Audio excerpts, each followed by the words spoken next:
बिस्मिल्लाहिर्रहमानिर्रहीम। अस्सलाम वालेकुम। कैसे हैं सब? इंशाल्लाह उम्मीद है सब खैरियत से होंगे और अल्हम्दुलिल्लाह मैं भी खैरियत से हूँ। ईद की तैयारियां कैसी चल रही हैं आप लोगों की? हमारी भी चल रही हैं। अब तो हर घर में ईद की तैयारी हो रही है। अल्लाह ताला खैर खैरियत से ईद लेकर आएँ। और मैं अभी टारगेट पे आई हूँ।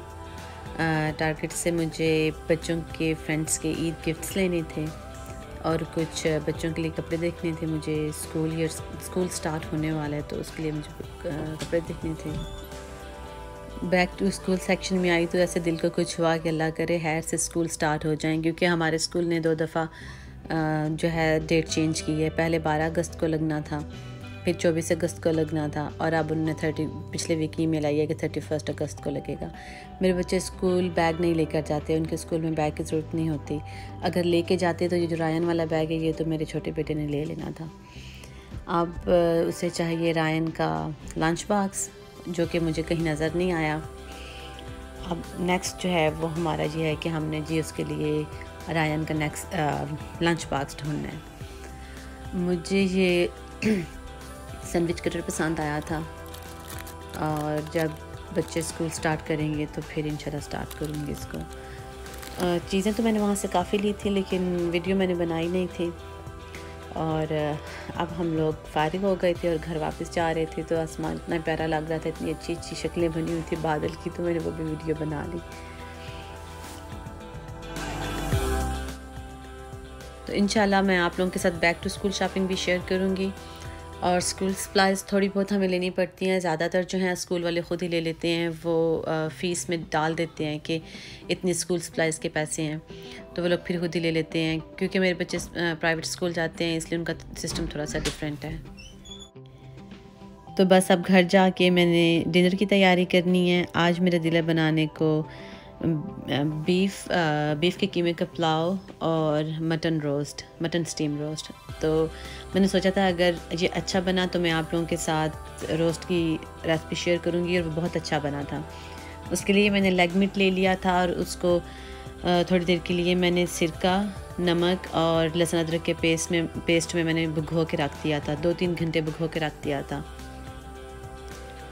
और जब वो 2-3 घंटे के बाद मैंने उसको ड्रेन कर लिया था, पानी सारा ड्रेन हो गया था।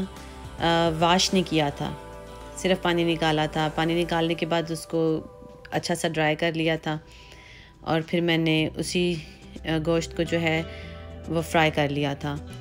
फ्राई करने के लिए मैंने 7 से 8 मिनट इसे दिए थे। इसको ज़्यादा टाइम भी मैं दे सकती थी।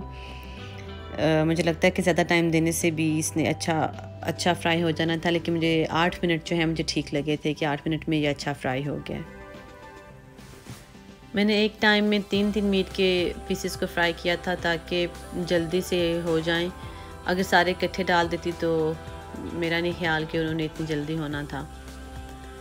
और जब ये सारे फ्राई हो जाएंगे तो मैं इनको ठंडा होने के लिए रख दूँगी और फिर जो है सेकंड स्टेप करूँगी। इनका ठंडा होना ज़रूरी है, ठंडे बहुत जल्दी हो गए थे। अब ये जो है मैं सारे वो मसाले इकट्ठे करके रखे हुए हैं जो कि नेक्स्ट स्टेप है इसका रोस्ट का, जो मैंने मैरिनेशन में डालनी है। ये रेसिपी एक्चुअली मैंने किसी शेफ़ की है, बाबा फूड रेसिपी के नाम से आई थिंक उनका चैनल है। मैंने वहाँ से देखी थी और फिर मैंने ट्राई की थी चिकन में भी, और वो भी बहुत अच्छी बनी थी। और फिर मेरे पास मटन था तो मैंने कहा मैं ईद के लिए ट्राई करती हूँ कि कैसी बनती है। तो उसके लिए मैंने 1 कप योगर्ट ले लिया है, फिर उसमें लेमन जूस डाला है और ये अनारदाना है। अनारदाने को मैंने पीस लिया है। मेरे पास अनारदाना अच्छे वाला नहीं था, थोड़ा गीला था। उसको मैंने ड्राई रोस्ट करके तो फिर उसको पीस लिया ठंडा होने पे। और ज़ीरा डाला है, साबुत कुटी हुई लाल कुटी हुई मिर्च डाली है, सूखा धनिया डाला है, नमक डाला है, चाट मसाला डाला है, काली मिर्च डाली है, सफ़ेद मिर्च डाली है और केचप डाली है। थोड़ा सा इसमें येलो कलर डाला है और थोड़ी सी टाटर डाली है और उसको मिक्स कर लिया। केचप मेरे पास 1-2 सॉसेस पड़ी हुई थी ख़त्म होने वाली, वो सारी मैंने मिक्स करके उसमें डाल दी थी। तो अब मैं इस मैरिनेशन में जो है मीट को डाल दूँगी और इसको मैरिनेट होने के लिए रख दूँगी थोड़ी देर के लिए, क्योंकि मेरे पास अभी टाइम है, तो मैं जब बनाऊँगी तभी लाइक रात में बनाऊँगी। तो इसको स्टीम करना था, मेरे पास स्टीमर नहीं है, कुकर था और ये एक रैक है मेरे पास, तो मैंने इसका स्टीमर बना लिया। मैंने पानी नीचे डाला था और फिर उसमें साबुत गरम मसाला डाला था, जिसमें ज़ीरा, काली मिर्च, लौंग और साबुत मोटी इलायची और दालचीनी डाली थी। और जिस तेल में मैंने फ्राई किया था वो थोड़ा सा तेल इसमें डाला था और उसके ऊपर बटर पेपर रख दिया था। और बटर पेपर के ऊपर मैं अब सारा जो मैरिनेटेड मीट है वो रख दूँगी। एक चीज़ यहाँ पे मैं करना भूल गई थी कि जब बटर पेपर रखा था उसमें मुझे होल्स करने थे और फिर ऊपर मीट रखना था, और वो मैं भूल गई थी। जब मीट रख लिया तो फिर मुझे याद आया कि मैंने होल्स नहीं किए और फिर कोशिश की थी कि अब जो है होल्स कर सकूँ। और उसके ऊपर मैंने तिल डाल दिए थे, अदरक काट के डाल दी थी और लेमन काट के डाल दिए थे। और फिर उसके ऊपर मैंने एक और बटर पेपर रख के ऊपर से उसको कुकर को बंद कर दिया था और इसको प्रेशर दे दिया था।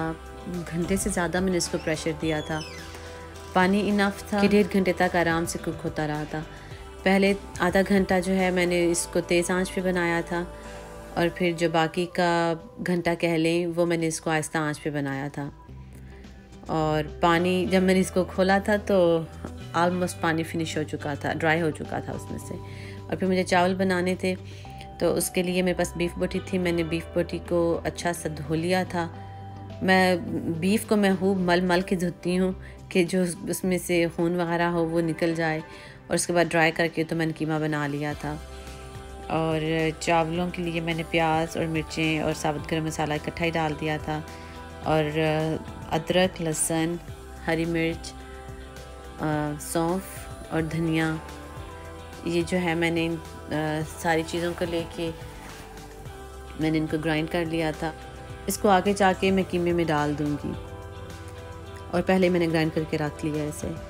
और प्याज ब्राउन हो गए हैं, मैंने पानी डाल दिया है इसमें थोड़ा सा और दम पे रख दिया है ताकि प्याज़ों का अच्छा सा कलर निकल आए। और प्याज़ों का कलर आ गया है।